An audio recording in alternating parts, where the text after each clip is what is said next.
The 2025 NHL Draft is finally here, and the Detroit Red Wings hold the 13th overall pick. For GM Steve Yzerman, it's another opportunity to add to the future of the franchise.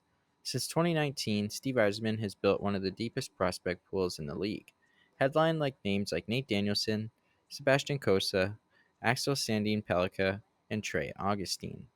So, what direction should Steve Yzerman take this year? Do they load up on skill, go after size, or take the best player available? Today, we break down the top players I want the Detroit Red Wings to target at 13th overall. If you enjoy this video, let me know by leaving a like and subscribe for future Red Wings content. Alright, the first player I want to talk about is Cole Reschny, who is one of the smartest playmakers in the WHL. He's a 5'10" forward who plays a lot bigger than his size. His puck skills are elite, and his edge work and vision allow him to dictate the pace of play, especially on the power play. He finished among the top scorers for the Victoria Royals, totaling 26 goals, assisting on 66, for a total of 92 points in 62 games played. There's still a question whether he ends up on the wing or stays at center, but Cole Reschny screams a future top 6 forward. He's the kind of player who could eventually slot in perfectly next to an elite sniper like Alex DeBrincat and could create some serious magic. The Detroit Red Wings definitely need more offensive creativity in their system, and Cole Reschny brings just that, with a high motor and a ton of hockey IQ to go with it. A big reason is Reschny's superb hockey brain. He reads plays well, displaying exceptional passing ability to put his teammates in positions to score. He's an elite creator of space for his line mates, waiting for the perfect moment to dish pucks across. Reschny is able to force defenders on him, so those around him have more breathing room. Reschny is also great at gathering loose pucks. Though he can be outmuscled, he's willing to engage in puck battles. He holds his own in those situations, thus his possession game is excellent. Another strength here is Reschny's defensive game. He's involved on the back check, helping to prevent odd man rushes. He's not afraid to play down low and get the puck out of the zone. His complete game has made the Royals a noticeably better team when he was on the ice. Reschny drives play at a very high level and adds that with a 56.92% face-off win rate out of over 1,000 draws this past season. Ultimately, Cole Reschny projects as a two-way, all situations, second line or middle six center. He's a player who can win his minutes and also put up a decent amount of points for that type of usage. It wouldn't be a bad option at 13. Next up is one of the most linked prospects to the Detroit Red Wings based on the style of player that he is, and that's Carter Bear, whose draft year came to an unfortunate and abrupt end following an Achilles injury on March 7th. Bear is a 6-foot, 170-pound forward from Winnipeg, Manitoba. He finished his season playing for Everett in the WHL, finishing with 40 goals and 42 assists for 82 points in 56 games, and a plus 33 rating to boot.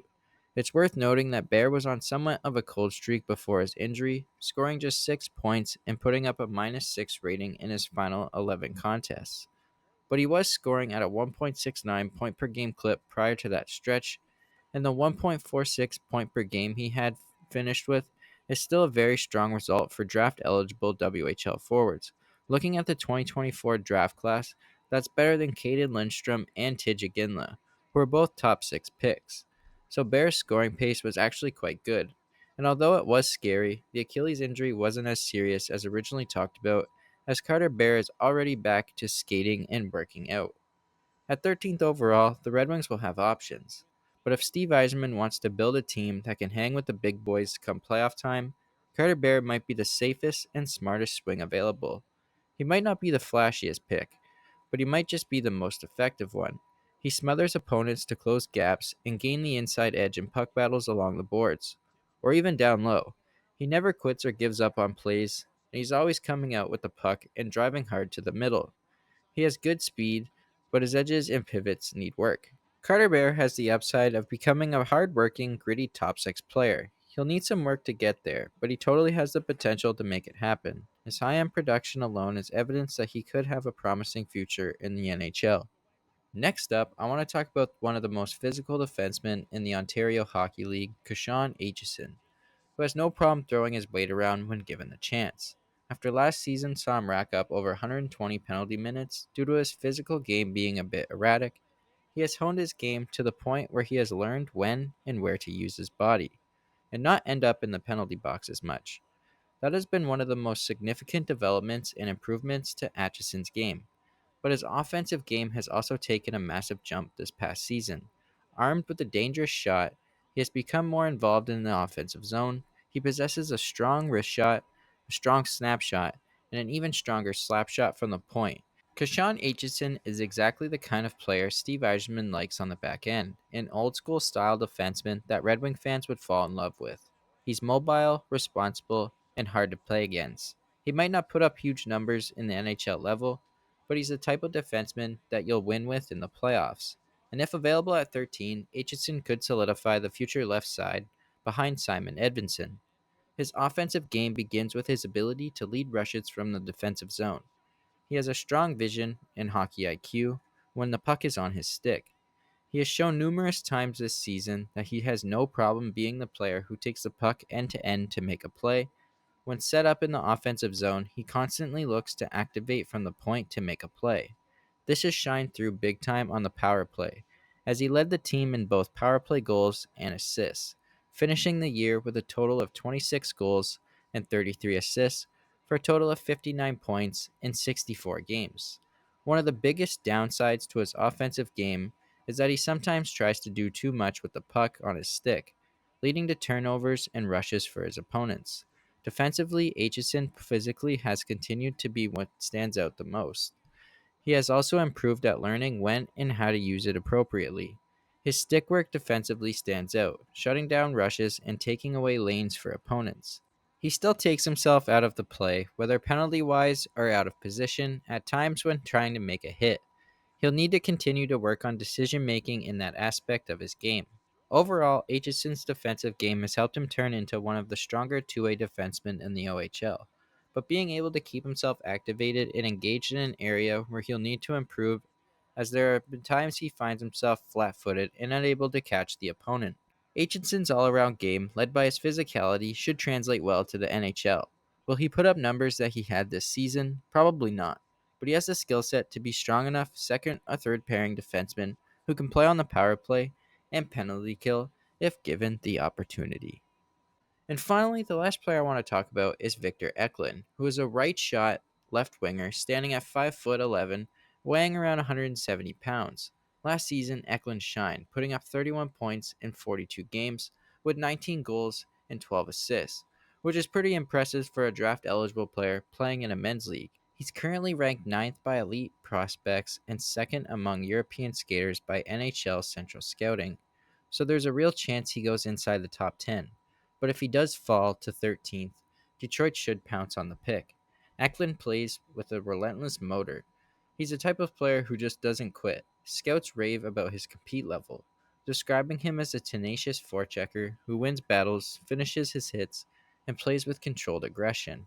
On top of that, he's got elite skating, explosive acceleration, great edge work, and the ability to make plays at a top speed. He's shifty, agile, and creates space even when the odds are stacked against him. Offensively, he's a threat. He's got touch, creativity, and the hockey sense to find the soft spots in the offensive zone.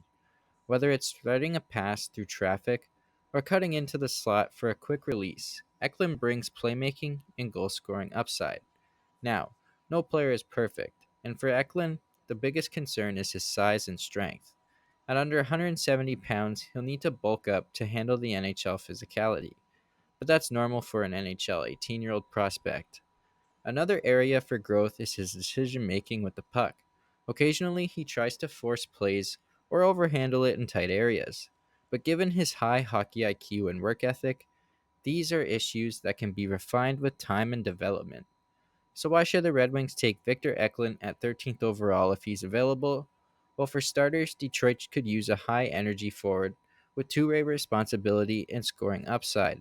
Their prospect pool has defensemen and centers, but it lacks a true high-motor winger who can make an impact on both ends. He'd also fit well with the Red Wings' identity. Built on work ethic, toughness, and speed, Eklund brings all of that, plus a high added bonus NHL bloodlines and pro experience in Europe, and he's Swedish. With Alex DeBrincat and Lucas Raymond already in the lineup, and players like Marco Kasper and Nate Danielson rising through the ranks, Eklund could complement the core beautifully. whether it's as a third line energy driver or a top 6 playmaker. If you're wondering what kind of NHL player Victor Eklund could become, think of a mix of Cole Caulfield's motor, William Nylander's offensive zone vision, and a bit of Yanni Gourde's edge. He's not going to overpower you, but he'll outwork, outsmart, and outskate you. If he hits his ceiling, he'll be a legit top 6 forward. If not, he's still likely to carve out a role as a penalty killer and an energy guy who chips in to 40 to 50 points a season. But that will do it for this video. I'll be making a full draft review following every pick the Detroit Red Wings select at the 2025 NHL Draft. So hit the sub button so you don't miss out. I hope everybody has a great day and enjoys the draft tonight. And as always, let's go, Red Wings.